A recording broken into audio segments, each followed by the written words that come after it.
Hold on, everybody. It's your man, Oskino Radon. Welcome back to my channel. If you're new to my channel, please hit that subscribe button, run those likes up, and drop a comment below based on the content that I drop. What you like, don't like, what you'd like to see more of. Because I am a content creator and I cover a variety of topics. I'm not no one trick pony, what they would like to call, where I just focus on one topic. So today's topic we're going to discuss in this video is Donald Trump faces an $88.3 million defamation charge. So that means that he will have to come up with the money of $88.3 million. It's not a debate. He has to come up with the money. And we know, if you know his supporters, they'll definitely support him and help him come up with that money. Now, there are a few loopholes that he may be able to use to not actually have to pay the full amount. And maybe just for the bond, he may be able to get his money back. So without further ado, I do want to bring up a topic of discussion in an article that I read that basically breaks down what could possibly happen. Now, before I even get into the article, I just want to talk about what I think is happening, whether being a fan of Trump or not, which I'm not. I'm not a fan of any politician. I'll keep that 100% with y'all. To me, they're all puppets playing their role in the stage that they call politics in society in America. However, they're trying so hard to damage any credibility that Donald Trump has left to try to say, oh, look how bad he is, look how he treats. Like these lawsuits are coming out of nowhere. When I say nowhere, I'm not saying that they're not real or they are real. What I'm saying is it's getting very close to the next election for president, right? So you just got to think, why are they going so hard now? And why are all these lawsuits coming so quickly? In large amount of lawsuits, might I add. Where were these lawsuits years ago, right? Now, I know a lot of people say, oh, there's two sides to it, right? Some people may be embarrassed that it happens and then in denial. But needless to say, regardless of who you are, what you think of about President Biden or President Trump, it doesn't really matter. What matters is you see the game, and the game is whoever the opposing side is, they try to destroy. Like if they don't go with their agenda, whoever's in control, then they try to destroy him by any means necessary, right? Now, do I think Donald Trump is going to win the next election? Yeah, pretty easily. I mean, let's just be honest. He lost to Biden because people were just tired of him through the media, right? The stuff that he would say. But those who voted for Biden, I bet at least at least a good 10 to 15% aren't going to vote for him again. Particularly because you want to talk about being owned. I mean, there's a certain country that's involved with Palestine right now that owns Joe Biden. I mean, I'm talking about literally owns him.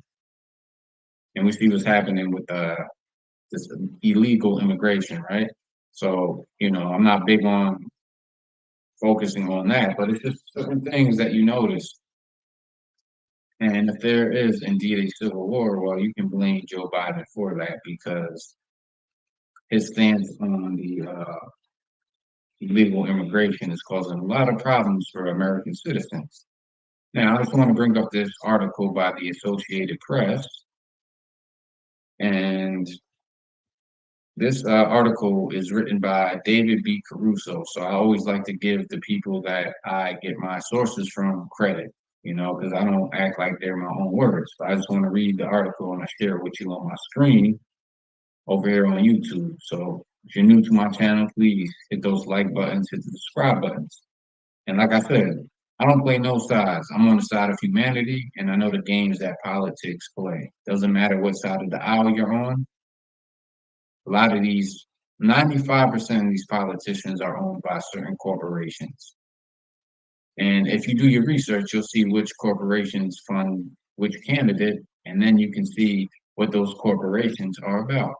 It makes no sense that I don't know how many trillions in debt, yet we can give other countries money, but then we got people who fight wars for this quote unquote country come back and get absolutely nothing. So the title of this article is Donald Trump is on the hook for $88.3 million in defamation charges. Damages, I should say. What happens next? So article starts off saying, for years, Donald Trump hurled insults at E. Jean Carroll, who is the plaintiff in the situation that is bringing up the charges against Donald Trump for defamation of her character, saying that the advice columnist fabricated a sexual assault allegation against him to sell a book. Now, it says, will Trump keep that up now that he's been hit with a 83 or 88.3 million defamation judgment? So it says the jury on Friday found that Trump had maliciously damaged Carroll's reputation in 2019 after she went public with her accusations. Jurors awarded her $18 million to compensate for the personal harm she experienced, and then added $65 million more to punish Trump and maybe prevent him from continuing to go after her on social media. Now, like I said, I'm not a fan of Trump. I'm not really a fan of any other human being, to be honest with you. Unless you out there doing what they would call God's work and actually helping humanity, then I'm gonna cheer you on. But I don't know who Donald Trump's publicist is or who handles his quote unquote PR, right? But if I was him, yeah, I would definitely stop saying even if you believe them to be true, which we know nowadays when you speak the truth, it seems like it's blasphemy, or it seems just like, the people call it hate when you speak the truth. So, I'm not going to ever discredit anybody's truth. Donald Trump's fighting it because he believes that she's lying. I can't say whether that's true or not. It's all about what you can prove in the court of law, and it's always been that way. However, it just seems like another money grab. And I'm not discrediting or discounting anybody who ever was assaulted by somebody. That's not what I'm doing. But I see just how hard they're trying to discredit him. Even though whenever he speaks, a lot of times he discredits himself. Needless to say, a lot of Donald Trump supporters, man, if you got supporters like Donald Trump, you are winning. Because the man can literally do and say anything. He's still going to have people that support him, which, is good, but also in a way scary because at the snap of a finger, he could ask his supporters to do something indirectly, and they'll take it upon themselves to do it. Now, you can call that power, you can call it manipulation, you can call it whatever.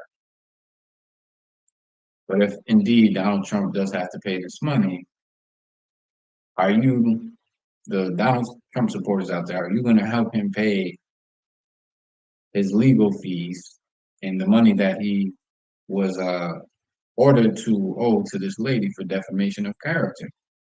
You see, if I was his PR person, I say, listen, man, do what you do when it comes to galvanizing the people that support you. When it comes to like this name calling and what they can take anything that you say and use it against you. So be very, very careful with what you say, particularly nowadays in cancel culture, right? Although it's been proven that Donald Trump really can't get canceled unless he just cancels himself. And what I mean by that is if he's like, you know what, I wanted to bring change to America that I saw would benefit it from his own perspective. This is just me trying to give a better perspective on, like as far as how he should approach it. But I'm tired of media. So if he wants to show the divisiveness and the favoritism that he calls out in the media, don't call out individuals. Call out the name of the corporation. You see, because then I believe truly, whether you like Trump or not, you call out the corporations. Well, now you're talking something. Now you're really putting putting your mouth where you say your money is, right? Not saying that backwards on purpose.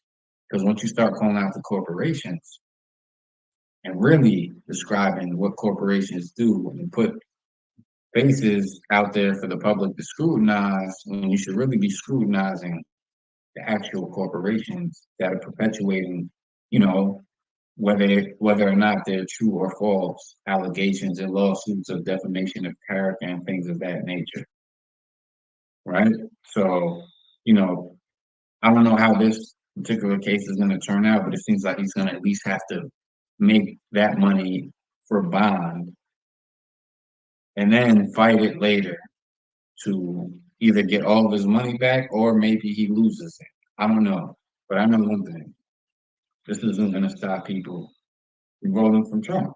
So, all the poly tricks that, the Democrats do, the Republicans do, when you have a fan base or a support group like Donald Trump has, there's pretty much nothing you can do to destroy that group. In fact, the harder that you go to try to make somebody look bad, those that know the person that you're trying to discredit in their heart, how they see them, it's only going to make their support for them stronger, right? So these are other allegations in this article that Donald Trump is facing, and accusations, might I say. So it says the accusation. Carol said she was shopping at the Bergdorf Goodman store on Fifth Avenue in 1996 when she bumped into Trump, who lived nearby. She said they recognized each other. At the time, Carol had a column in Elle magazine and was the host of a cable TV talk show called Ask E. Jean. I've never heard of it, but then again, I was only about 8 years old at the time. But still, I've heard of TV shows back in the day that I would watch when I was old enough to actually see what was going on. So, in court testimony and in her memoir, Carol said she and Trump went to the store's lingerie section and then into a dressing room as each tried to persuade the other to try on a lacy item. When they moved into the dressing room, she said, Trump pushed her into a wall, pulled down her tights, and sexually assaulted her. Carol said he broke free and ran. After she wrote about the alleged encounter in 2019, Trump, who by then has been elected president, told reporters he had no idea who Carol was, that her accusation was totally false, and that she motivated by a desire to sell books, which, obviously a lot of people like to cause drama to bring attention to something that they're trying to push out there. So there could be some truth to that. Now, the first trial, Carol sued Trump for defamation in 2019, saying his statements about her were false and damaged her reputation. That claim wound up being bogged down for years over the legal question of whether, in denying the allegations, Trump had been fulfilling his duties as president. Trump claimed that the presidency shielded him from liability against the defamation lawsuit. In the meantime, New York changed its law to give sexual abuse survivors a fresh chance to sue civilly over attacks that happened in the distant past. Carol was one of the first people to take advantage, filing a new legal claim against Trump, alleging that he had RAPED'd her. I spelled it out for y'all because the algorithm. She also sued over things he had said about her after leaving the White House. Trump was not criminally charged. The civil verdict, however, has led many to mistakenly believe he was convicted of uh, sexually assaulting Carol. Come on, algorithm, don't mess with me.